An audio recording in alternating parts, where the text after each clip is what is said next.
Qué tal mis hermanos, mis hermanas? Hoy vamos a arrancar una nueva semana en nuestra lectura cronológica de la Biblia. Y los capítulos que hoy vamos a reseñar son fundamentales para ejemplificar algo que ya hemos dicho en muchas veces anteriores, pero quizás no siempre queda del todo claro. Eh, no es fácil a veces entender cuando se explica que un libro de la Biblia no fue redactado de una forma consecutiva, sino que fue redactado a lo largo de muchos años y que fue revisado por los discípulos de cierto profeta.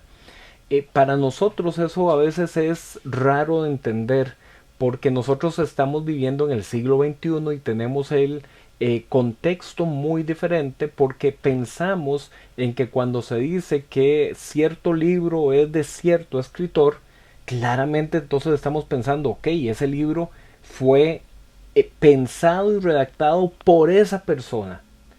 Y esa es la persona responsable y autora de lo que ese libro tiene. Sin embargo, en la Biblia, el proceso de redacción fue diferente. Fue un proceso donde primero los mensajes llegaban a los profetas y ellos lo proclamaban de forma oral. Es decir, primeramente había una profecía en palabras y posteriormente los discípulos de estos profetas terminaban de redactar, ampliar, actualizar lo que los profetas originales habían dicho, pero ya puesto en escrito. Y esto entonces sería la transición de pasar de una profecía en palabra hacia una profecía en libro. ¿Ok?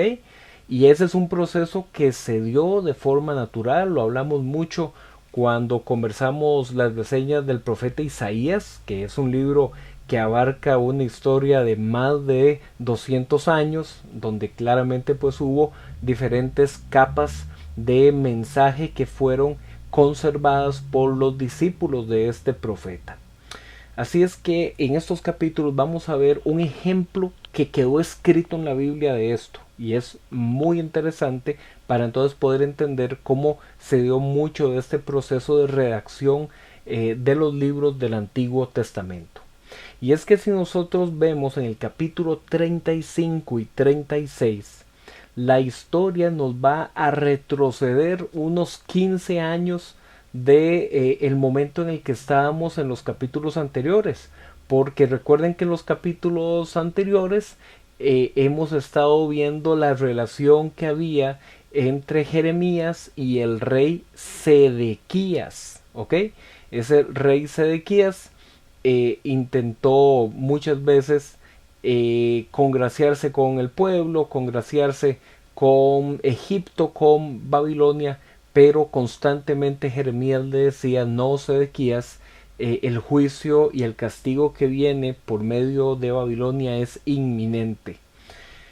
Pero ahora nos vamos a devolver y dice Jeremías capítulo 35 que la palabra del Señor vino en los días del rey Joacín y eso fue alrededor del año 605. Entonces, entre el rey Joacín y el rey Sedequías hay unos 15 años de diferencia. Entonces, vean eso. Es un ejemplo más de que los libros no siempre están colocados los capítulos de una forma lineal, sino que como ya lo hemos mencionado en días anteriores, hay veces que la escritura regresa al pasado, después desde el pasado regresa al presente en que estaba anteriormente, pero a veces brinca a anunciar cosas del futuro y tiene este comportamiento que a veces puede confundir un poquito, pero ahí nada más de irlo leyendo con atención y como siempre les menciono, lo importante es más allá de intentar tener una trazabilidad lineal exacta, lo que nos interesa es cuál es el mensaje de la palabra que quedó registrada, qué es lo que este texto nos busca comunicar, qué es lo que esto puede ayudarme a consolidar mi vida de fe y a comprender mejor el mensaje de las palabras del Señor. Así es que esa es nuestra misión. En este capítulo 35 de Jeremías se indica que los descendientes de los recabitas, Recab había sido un hombre que vivía dentro de las regiones del pueblo de Israel y había adoptado una serie de costumbres, y esas costumbres tenían que ver con tener un estilo de vida muy sencillo. Ellos eran como seminómadas, vivían en tiendas, cada cierto tiempo se movilizaban, no bebían vino, no cultivaban vino. Y entonces aquí se presenta una ironía muy interesante y un contraste que Dios quiere mostrar un ejemplo para con lo que el pueblo de Judá no era, fiel a un mandamiento. Vean por qué. Dios le ordena a Jeremías que invite a estos recabitas a beber vino. Y cuando ellos llegan, ellos le dicen a Jeremías, no Jeremías, nosotros no bebemos vino. Y Jeremías les pregunta, pero ¿por qué ustedes no beben vino? Porque a nosotros nuestro antepasado nos lo prohibió. Y nosotros honramos a nuestro antepasado mostrando obediencia al mandato que nos dejó. Y esto entonces se utiliza como un ejemplo de contraste en lo que eran los habitantes de Jerusalén.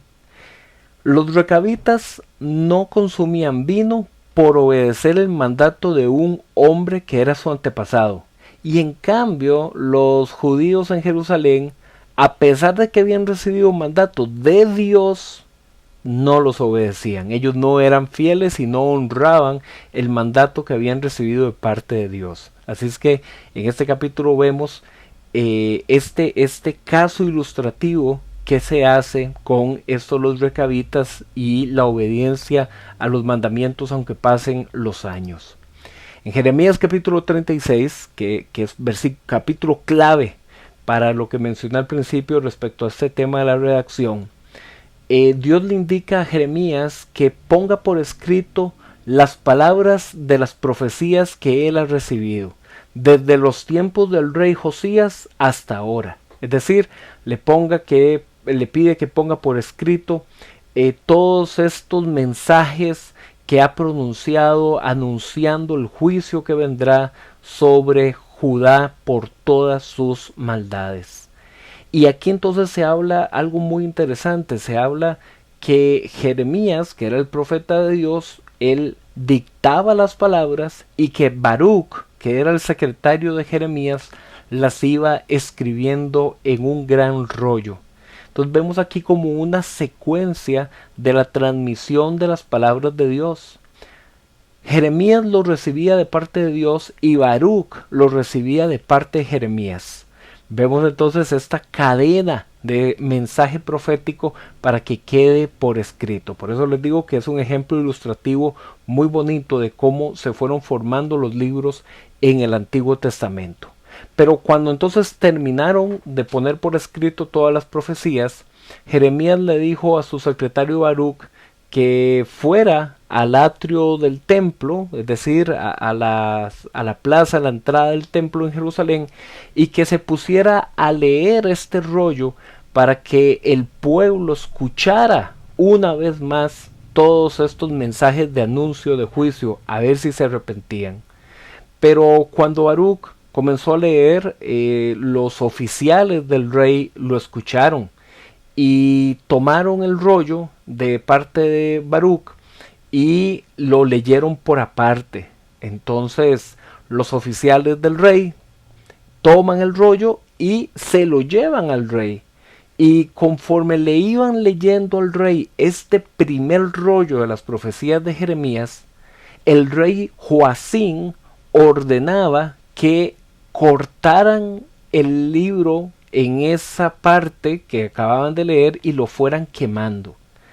En la antigüedad ellos tenían la creencia de que una palabra tenía poder o un decreto de una autoridad tenía poder si estaba conservado por escrito.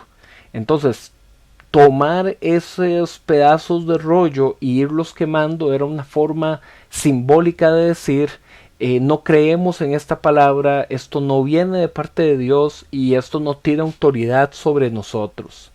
Pero volvemos aquí entonces a encontrar una gran ironía, porque aunque ellos quemaran el rollo, la palabra ya había sido pronunciada, la palabra de Dios ya había sido dicha. Entonces aquí vemos también una ironía muy grande.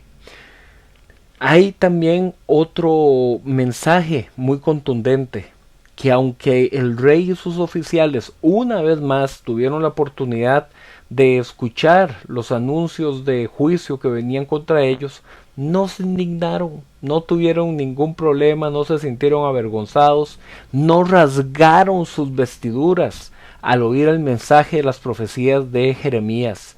Esto lo que significa es que ellos no tuvieron temor de las palabras de Dios, sino que más bien dispusieron ir a buscar a Jeremías y a su secretario Baruch para encarcelarlos. Pero Dios le pide entonces a Jeremías que, como el primer rollo había sido destruido, que entonces vuelva a escribir las palabras que habían sido quemadas en el primer rollo, y que incluso le agreguen más palabras como estas. Es decir, no solamente en esta segunda versión del rollo se tiene que incluir lo que tenía el primer rollo, sino que había que actualizarlo. ¿Actualizarlo con qué? Bueno, con lo que acababan de vivir, de que el primer rollo fue leído, de que el primer rollo fue presentado ante el rey, de que el primer rollo fue quemado. Entonces vemos algo muy interesante. Hay una segunda versión del rollo de Jeremías que ha sido ampliada, ¿ok? Y así a lo largo de la historia, hasta que terminemos este libro, vamos a ir viendo una serie de detalles muy interesantes. Dios también indica que a causa de esto que ha hecho Joacim, de quemar el rollo y menospreciar la palabra de Dios, entonces sus descendientes no llegarán a ocupar el trono de David durante mucho tiempo. En Jeremías capítulo 37 hacemos un brinco en el tiempo y ahora regresamos al año 597, cuando Nabucodonosor nombró como rey vasallo en Judá a Sedequías, en lugar de Jeconías, que era el hijo de Joacim.